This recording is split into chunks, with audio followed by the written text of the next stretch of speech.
Hey, it's Chris here. I just wanted to wish you all a happy Thanksgiving and just share some thoughts and something that our family has done on and off for years at Thanksgiving time that I think might be helpful to some of you all. But first, I just want to recognize that Thanksgiving, like many holidays, is a time of mixed feelings for many people. For the vast majority, it's a time to get together, to be with family, to have moments of joy and happiness, laughter, and sharing.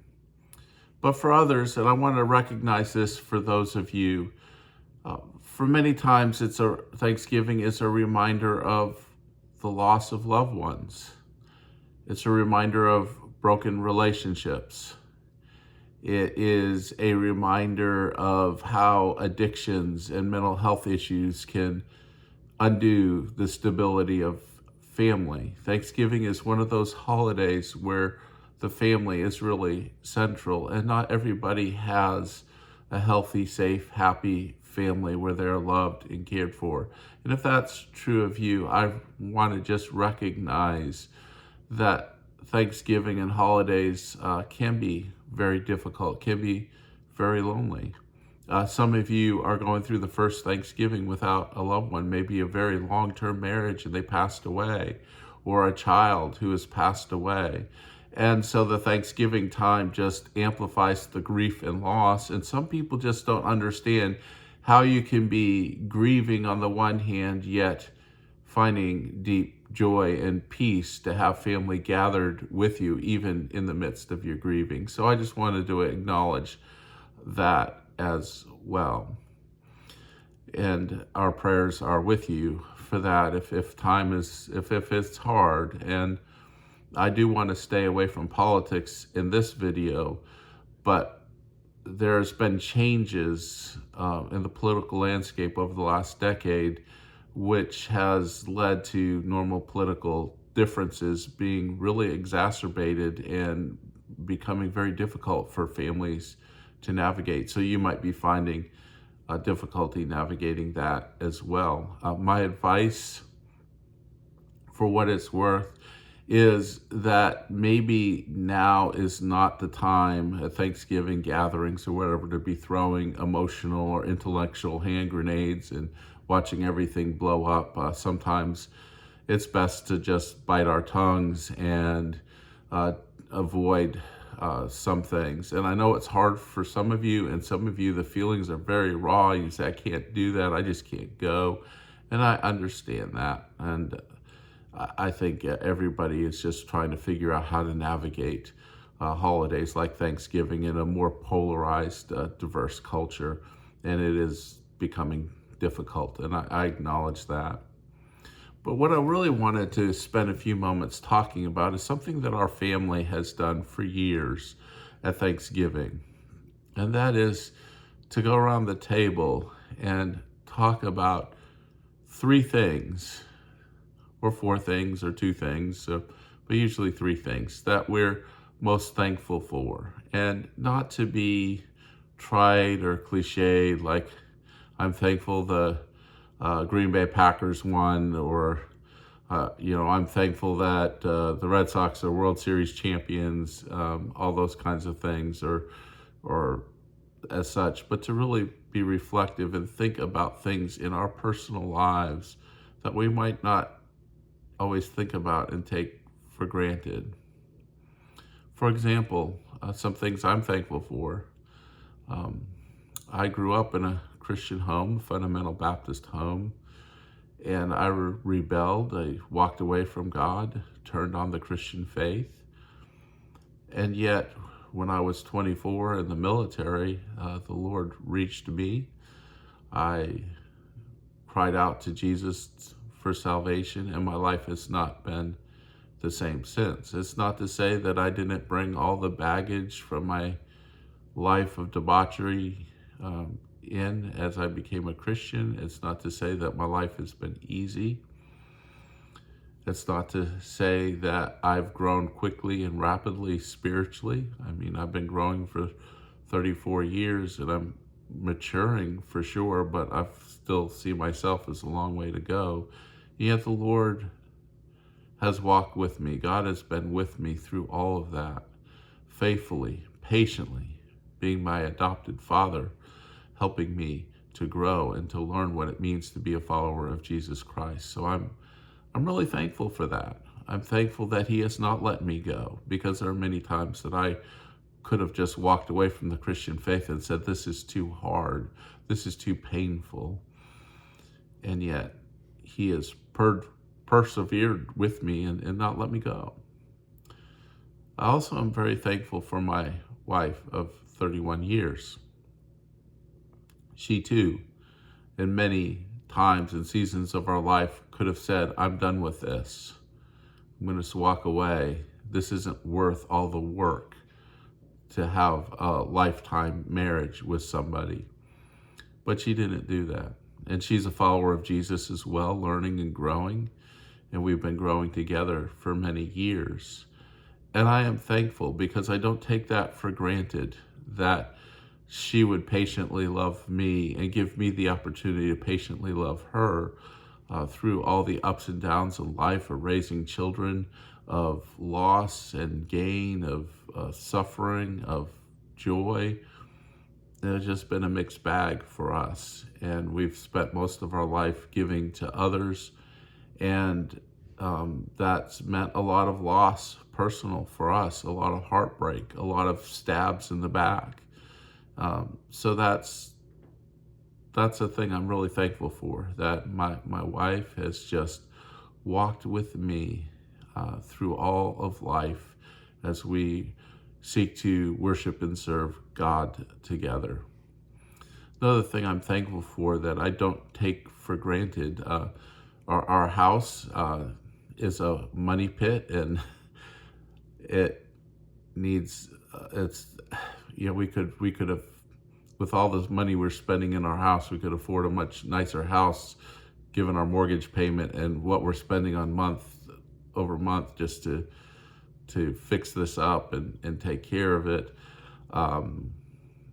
But as much as I'd like to complain, as much as I'm looking forward to being able to sell this big old house that's too big for us now, with all our kids gone and just me and my wife and our mothers,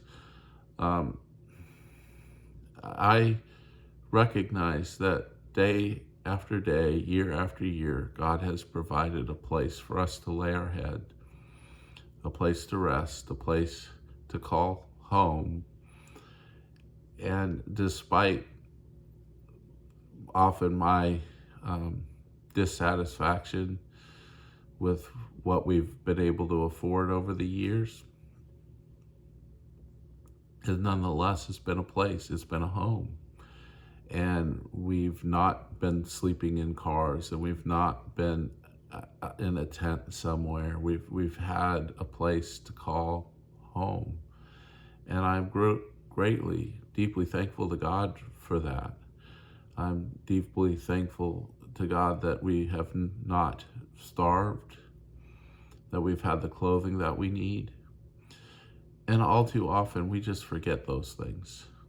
In Western culture, we're so used to prosperity that we forget shelter and clothing and food, what a blessing they are. In many places in the world, there isn't that kind of food security we have, or shelter security, or access to clothing or transportation or good water and things like that. So I'm greatly thankful to God for providing that. And finally, I was just thinking about this.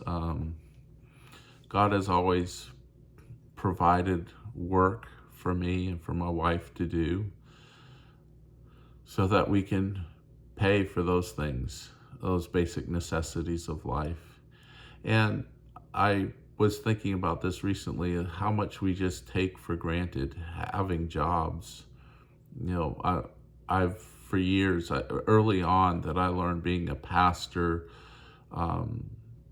is not a means, especially since my heart is for small country churches. It was not a means that I could raise and support a family. So I had to be doing other things. And I'm thankful. I had a great uncle who gave me my inheritance by paying for me to go through nursing school so I could increase my capability of earning more and doing something that I enjoy doing, so that I'd have meaningful work that could support a family. And my wife has learned through a lot of perseverance and hard work, learned her specialty and things that she does. And we are just grateful that God has been with us, providing us with work and with jobs. And one of the things that's happening behind the scenes, behind the video, is we are getting our house ready to sell, our 5-bedroom, 4-bathroom house, because we don't need this anymore, to find something smaller. And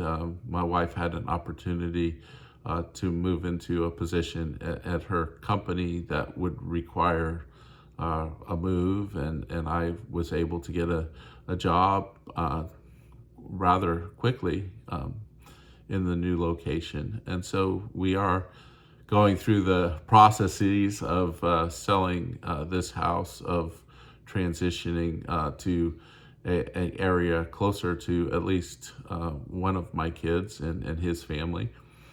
And so we're thankful for that. And actually, where we'll be moving will put us an hour closer to all of our other kids, make it more easier to see them. So I'm thankful for that. I'm thankful that God provides in so many different ways. I was scared, being just about 60 years old, that I might not be able to find a new job because age discrimination is a thing. And I thought, what kind of job would I get as a nurse? You can always find work, but sometimes the kind of work is pretty difficult and demoralizing. So I was just thankful for that. Thinking about how good God has been to us over the years. And I guess this would be, I don't know what final thing I'm on now, kind of like preacher. This one last thing 65 times. But I also think about the fact that all of our 4 children are professing Christians who are walking with God, who are raising our grandkids to walk with God. And that, again, is a blessing. Some of our kids have had times of wandering and have come back. I'm thankful that they didn't rebel like I did and go off the deep end, but they had their moments and they came back. And I'm just really excited to see how God working in their lives and their growth as well. So I'd encourage you, as you gather for Thanksgiving, to learn how to verbally express in your family, in those loved ones or friends or whoever you're celebrating with. Learn how to really acknowledge God and express deep thanks and recognition for what He has provided and what He has given you and the blessings that you have. Because all too often, we are a very critical people in Western culture. We are always looking for the problems or what's wrong. And sometimes it's really helpful to focus and think about what is right and what is good. Think of Philippians 4. I did a devotional on that, one of my videos recently, of focusing on the good and reflecting on that and what the benefit is for doing that. Anyway, I hope you all have a great Thanksgiving. I should be back. I plan to be back Friday, Black Friday, with another video. Anyway, thanks so much, and God's bless.